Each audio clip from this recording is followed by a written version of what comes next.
What's going on, everybody? Good morning, good evening, wherever you are, and whatever time it is. Welcome back to another video with your man, Immersiaholic.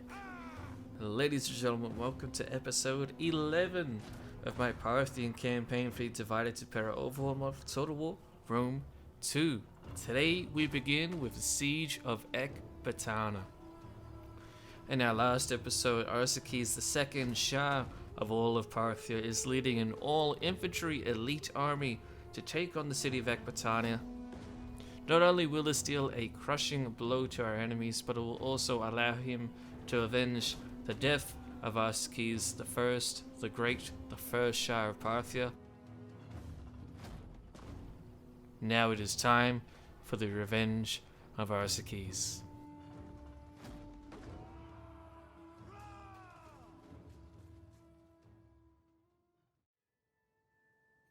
And here we are in Ecbatana, a beautiful city, massive, tons of buildings, public works, bridges, a river running through the middle of the city, and even up here in the far back, in the far southwestern corner, we have a very lavish and great palace, which is basically a small citadel in its own right. Very beautiful city.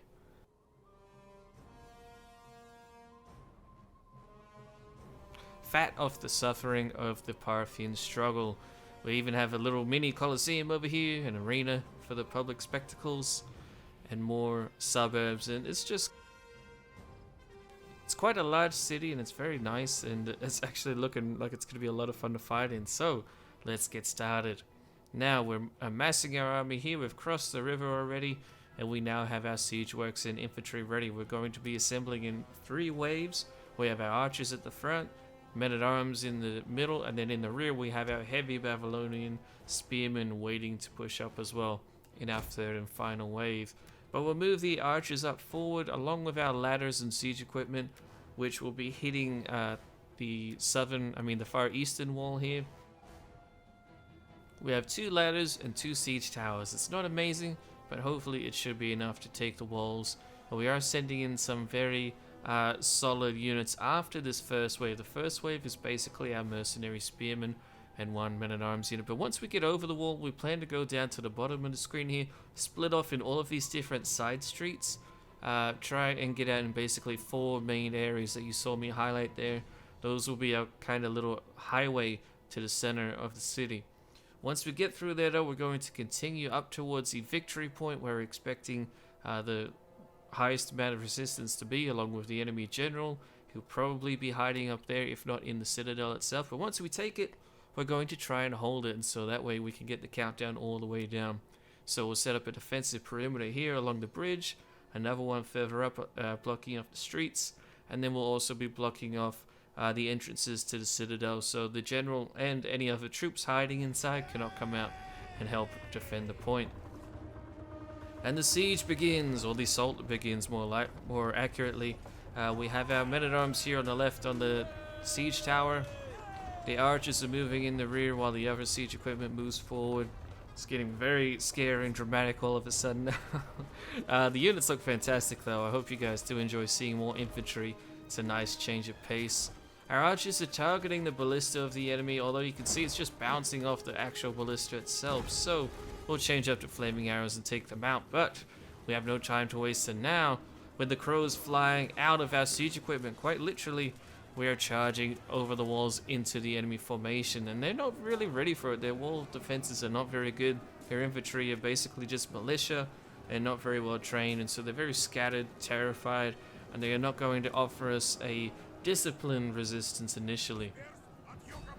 However, down below you can see a massive amount of cavalry along with some lighter infantry, spearmen, and archers. That is going to be where the major grind will be. But by now, though, all of our troops are getting up the siege equipment in our first wave.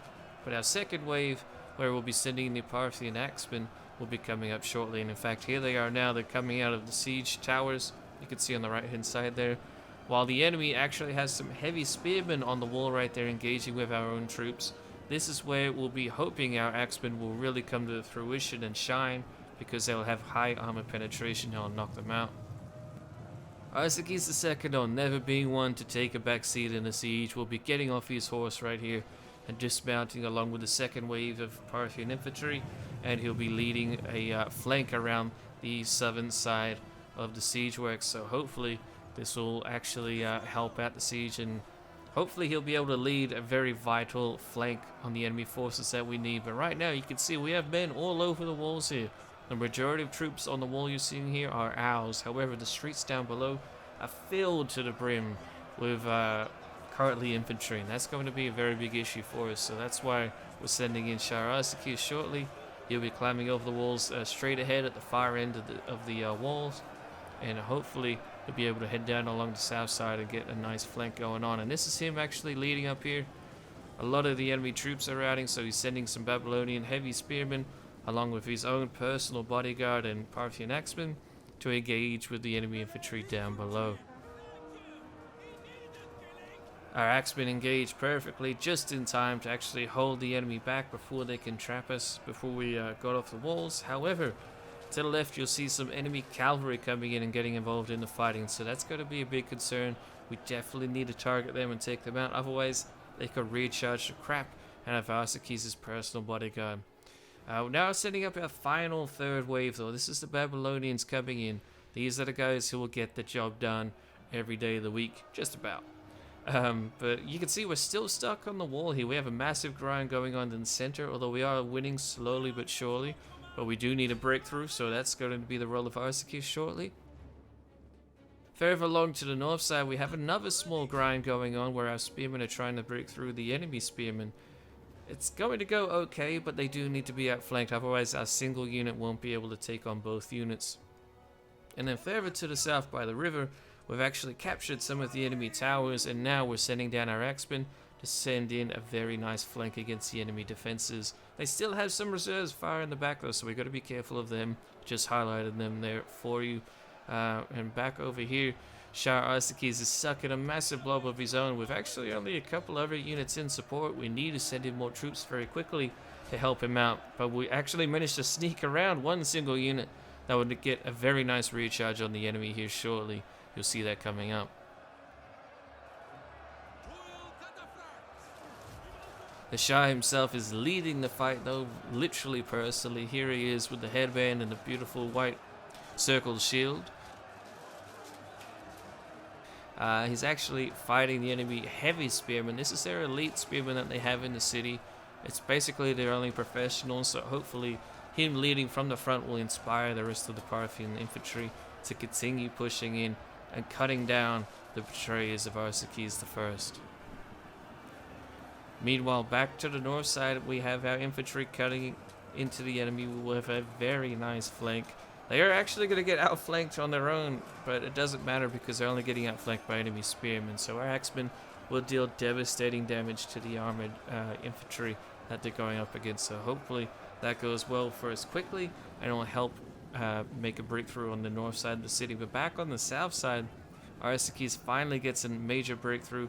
The enemy cavalry is in full retreat, and Arsaces is sending around contingents of infantry to begin charging deep into the city, while himself is actually leading his personal retinue back towards the wall along the main gate here, where he's hoping to deal a devastating recharge to the enemy and charge in. He's exhausted, as is all of his personal bodyguard by now, but Arsaces is definitely going to still lead that charge, and he's going to do an excellent job. With that recharge, we get a massive breakthrough. Our spearmen begin pouring down the stairwells and into the city itself. The enemy cavalry is in full retreat, as are their spearmen. We actually have some contingents of archers that are fighting in melee and trying to hold us down here, but it doesn't matter. Before we can even issue any more orders to go deeper into the city, the garrison surrenders and Ecbatana falls.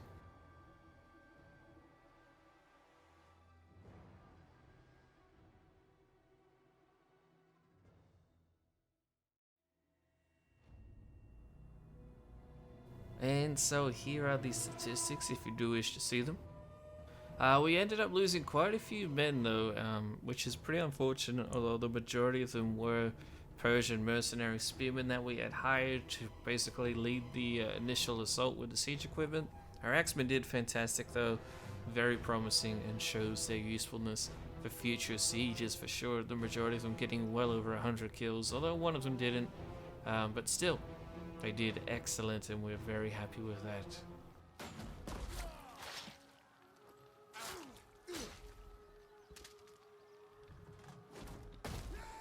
And so now it is up to Arsaces to decide what to do with Ecbatana. It is home to the Medians, the people who assassinated Arsaces I, the first great leader of Parthia, and of course we cannot tolerate that at all. There was a minor debate on whether we wanted to just loot or occupy, but instead the people of Ecbatana deserve no mercy, and as such we will sack the city, taking everything of value, taking it and giving it, distributing it out to the men so that they're rewarded for their hard struggle here in taking the city. And then the city will be literally torn apart and razed to the ground, with only the basics left for the city center and the walls, so we can still use it in a military strategical stance. However, for all intents and purposes, Ecbatana is no more.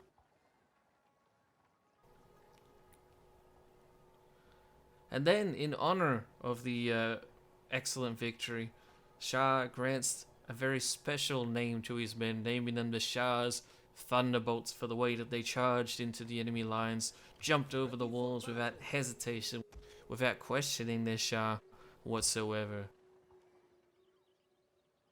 And so this will now be his new professional all-infantry army. Back in Mesopotamia, though, the Kartli are once again sending in another large army. It's not massive, but it is still quite large, so it is going to be an issue. But General Balathu, of a different political party to Arsaces, is actually a bit of a rival to Arsaces.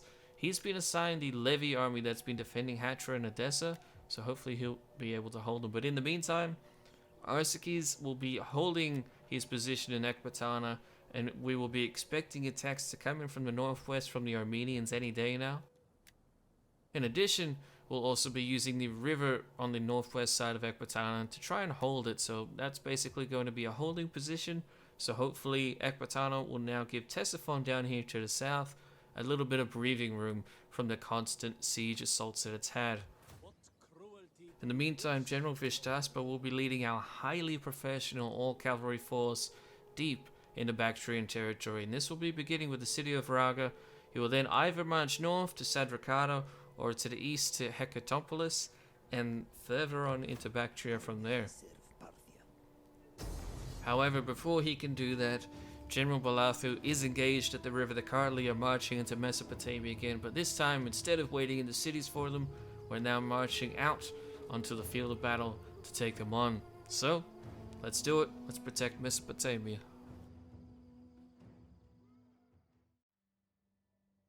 Here we are on the battlefield, a river crossing battle no less. So we have two major bridges to defend. We're going to be holding here on this side with our spear contingent. We'll be expecting a large infantry-based army coming straight at them across the river. So that's going to be very concerning, although we do have archers in support on the right-hand side that will be hitting the flank of the enemy right there.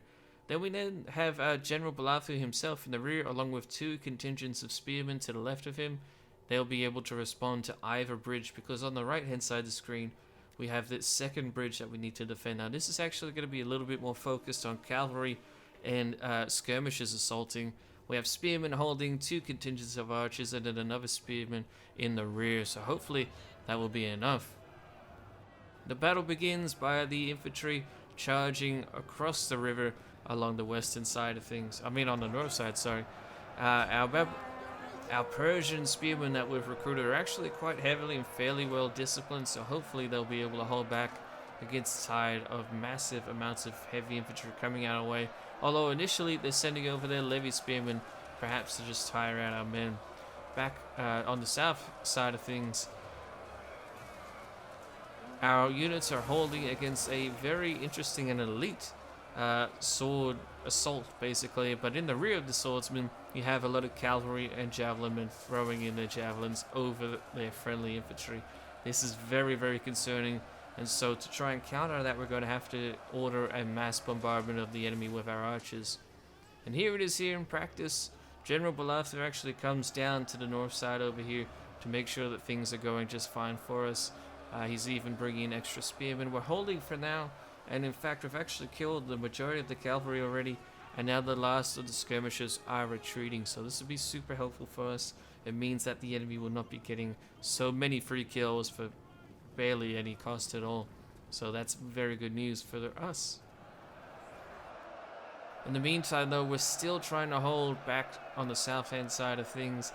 The bridge is starting to literally buckle under the weight of the enemy units. They have thousands of men trying to push over here, and our line of defenses is getting very thin, so we need to try and push through one of the bridges to go and help out the other very quickly. However, back to the north though, the enemy infantry make a breakthrough our defenses.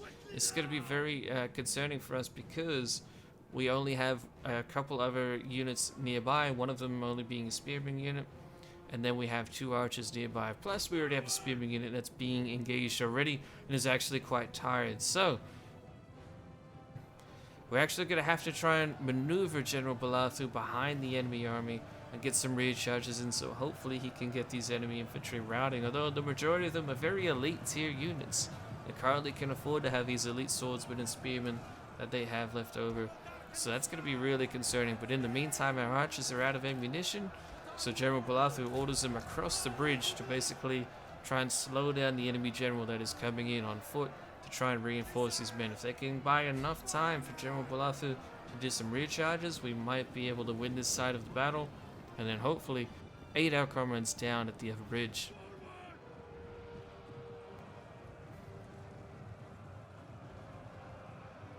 And the rear charges go well at first. We do get some routes from the enemy, and in fact we'll even get this other unit over here routing.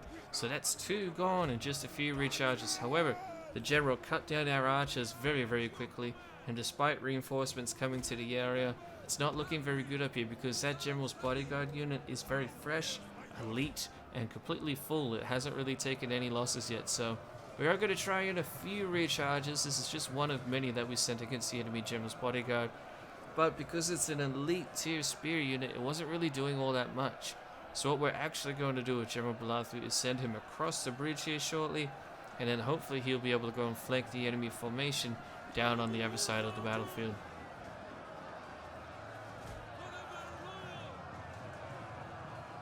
He's pulling out now without issue. However, our infantry will try to keep the enemy general pinned down for as long as possible. They might even kill him, who knows, we'll have to wait and see. Meanwhile, back on the other side of the battle, we still have hundreds of the enemy left fighting on the bridge. Have actually pushed us back, and they're starting to basically overload and spill out the sides of our infantry formations, so that's going to be very concerning. General Balathu is trying to get across the bridge. He's kind of getting a little held down here by the enemy general, and we actually tried to get in even a couple more recharges, but it still wasn't working. So like I said, we are going to send him across the bridge now, and hopefully he'll be able to run across the battlefield very quickly. Our infantry here are getting cut down though. They're just going up a very elite tier general, and our general is not amazing, but he's not terrible, so you know, the rear charges are getting some kills, but it's just not enough and nowhere near quick enough either. So we're instead going to focus on trying to help out our larger contingent of infantry who are really struggling to hold on. Here we give the order to do the charge into the rear of the enemy, although I had some really annoying glitches where I had to keep giving attack orders over and over for my bodyguard unit here to actually recharge, and here you'll see they're only just like running into the enemy units and not even putting out their lances and charging in. So you can see half of the unit here in this circle is actually stuck on the entrance to the bridge, so that was really annoying, and it's really going to hamper our recharges into the enemy formation. It basically means that whenever we do recharge, all it's going to do is a minor morale penalty. It's not actually going to get us many kills at all, although we do have some enemy infantry retreating here. You can see basically a river of enemy units running away, although it is just cheap levy spearmen at this point. Their elite tier units are still stuck in the fighting and are dealing a lot of heavy damage to our men. We continue the recharges and we get some of the elite units routing, especially the swordsmen who can't really take recharges very well, although the spearmen are handling it like pros. They're not really struggling whatsoever. And now the enemy general actually defeated our infantry on the far side of the field and is now coming in to recharge our own infantry. So basically, it's a race between the two generals to see whose army they can rout first with rear charges. We now get the enemy down to just one more unit being left, plus the enemy general. If we can get this one unit routed, then we can surround the enemy general and win the battle. It's starting to look like we should have it. It's only one unit. We have him surrounded, although our units are starting to rout. Our general's coming in for one final rear charge to hopefully get the job done. But unfortunately, it's actually not good enough. The enemy isn't even wavering just yet. Our units are still wavering, and as is our general's bodyguard unit. And not only is he going to wave, but he is actually going to rout like a coward that he is and run off the battlefield, just as the enemy general uses their own special ability as well to try and hold the situation for longer. Their infantry holds on perfectly while our general runs off the battlefield, and our infantry panic and rout in complete disorder. This is an absolute disaster and a disgrace to the Parthian military.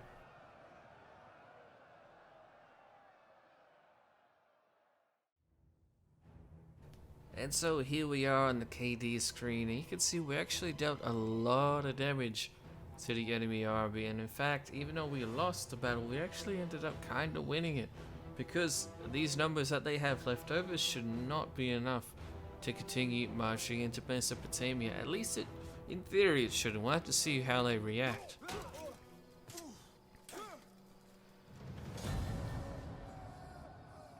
But regardless, General Balathu actually disgraces Parthia by retreating off the battlefield before he's even struck down.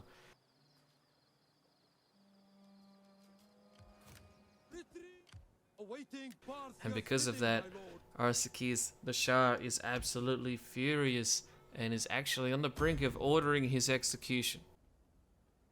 Hearing rumors of this though, General Balathu reacts appropriately by getting some mercenaries ordered up and back into his army as soon as possible, and with these extra mercenaries he actually now has enough men to push back the Kartli army entirely. The Kartli realize this and try to retreat back up into Armenia, but it's not good enough, and we chase them all the way out of Mesopotamia and cut them down to a man.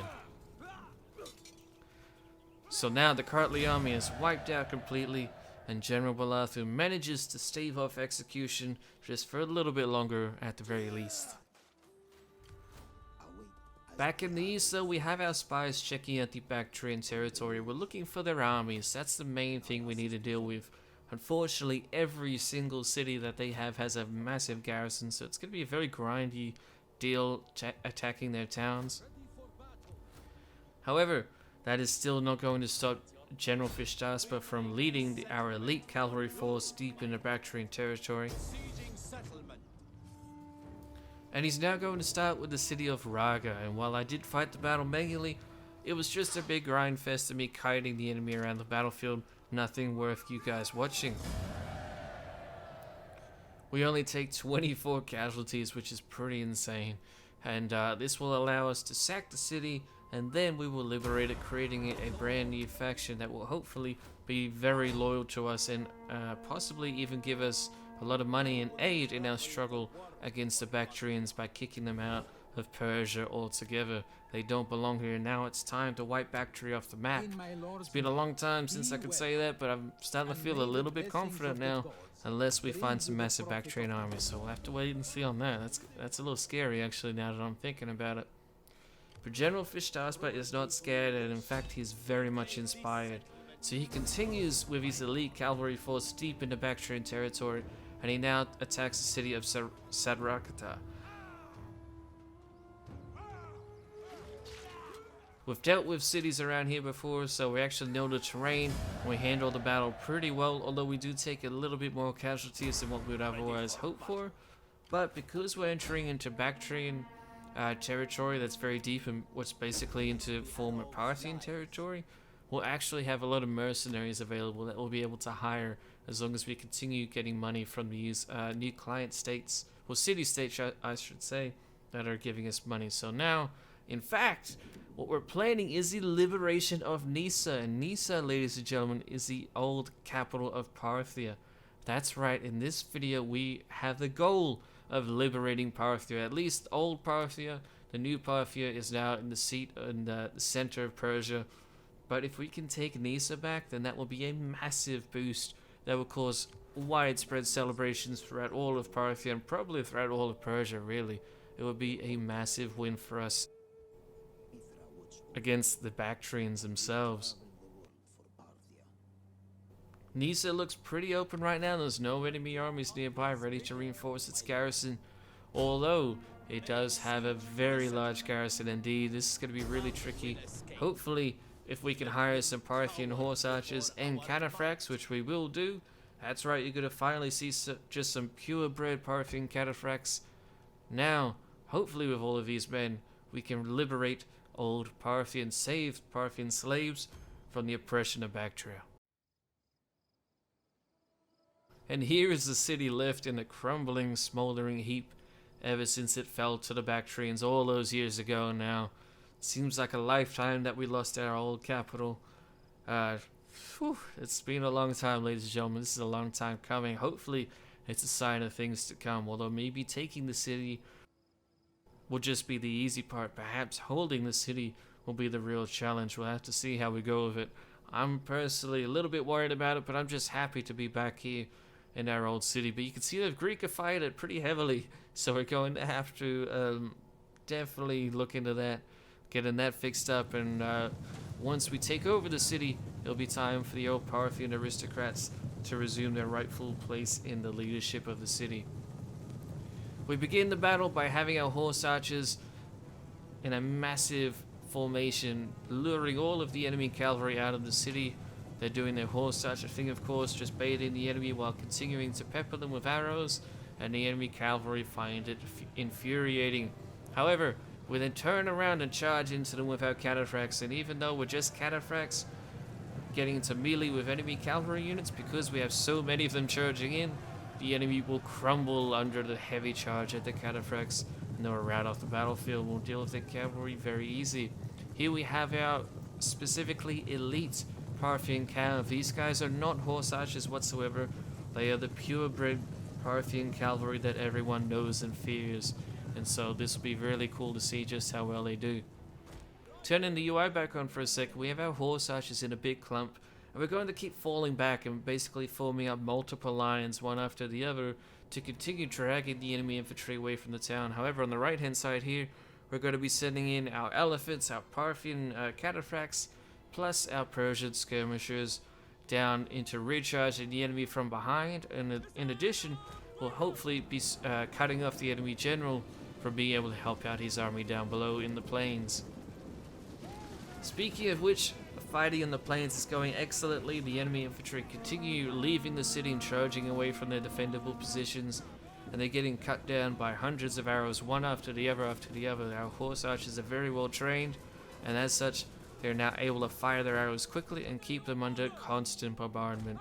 Meanwhile, back towards the edge of town, along the outskirts, we actually have the enemy general completely surrounded, so we're going to basically do a nice, beautiful, good old Parthian sandwich, charge on in and get him out of the picture. Now, here's our cataphracts. Boom, they charge in with some Persian skirmishers. Behind them, we have our elephants charging in with our other Persians. Basically, the general's bodyguard, his supporting units are entirely annihilated, and so now the morale of the enemy garrison will be plummeting entirely. We continue moving our massive horse archers away from the city, although now we're starting to run out of room, so we're going to be rotating them around. It looks like the enemy infantry will continue chasing them in this direction, and while that's happening, these units here I'm circling with the blue, these are the units that we're going to try and isolate because they're a little bit further away from the main army, and we'll surround and annihilate. We're going to be just sending in our group of shock cavalry from behind, but once we do get close to them, we will surround them and hit them from 3 sides at least. And here you'll see it. Right now we're charging our cataphracts along with our Persians. Our elephants are actually nearby, but we're not going to charge them in just yet.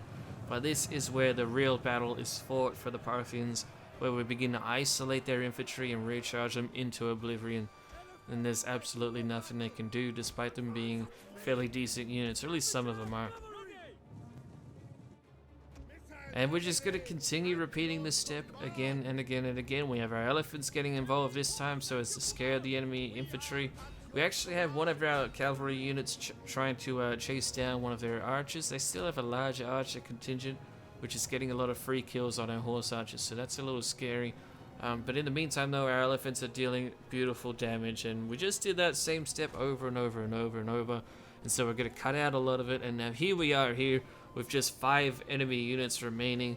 And so what we're going to do is of course surround them and absolutely decimate them completely off the face of the earth. Although what we're going to do here is not just an all-out charge necessarily, although it will kind of be one, but I'm actually going to really micromanage my cavalry very tightly and actually charge a unit into the middle of the circle and then have them wheel back around before they engage the enemy infantry and charge into the rear of these other units. And so even though they're in a circle formation, we can penetrate that circle and hit them from multiple sides, like we are right here that you're seeing with the red marker. We get a cheeky little double whammy there along with a triple. Our elephants are getting involved as well, dealing massive morale damage to the enemy. And you guys have seen me micro the last few engagements here of the battle. The Bactrians simply can't take it, and even though there are a few men left, or a few units left I should say, our cataphracts charging in along with General Fishtaspa is more than enough to make them rout off the battlefield. The battle is definitely ours. That's it, ladies and gentlemen. Parthia is liberated. In celebration, our cataphracts led a parade around the city. While they led that parade, though, they were hunting down the last of the Bactrian men who were trying to escape. They will comb the streets and kill any Bactrians who are found, civilian or not. They're absolutely not welcome in our homeland. Ladies and gentlemen, Parthia has been saved. And so there we have it, ladies and gentlemen. Just for 62 deaths and the Parthian army here, we actually liberate Parthia. Everything is okay. Or at least it seems like it's okay. We still need to find the other Bactrian armies. So what we're going to do is basically prepare for attacks from any direction now. Nisa is deep in enemy territory. We might get hit from the north, the east, or the south. Who knows? So we're going to have General Fishtaspa try and be basically proactive and liberate some cities nearby. Ctesiphon, though, is technically no longer our capital because we lost Nisa before we changed our capital, so it's automatically moved back to Nisa. That's just a purely aesthetic thing. We will bring the capital back to Ctesiphon, as that is now the seat of the Parthian kingdom. But otherwise, ladies and gentlemen, thank you all so much for watching. I hope you guys enjoyed, and I shall see you in the next one.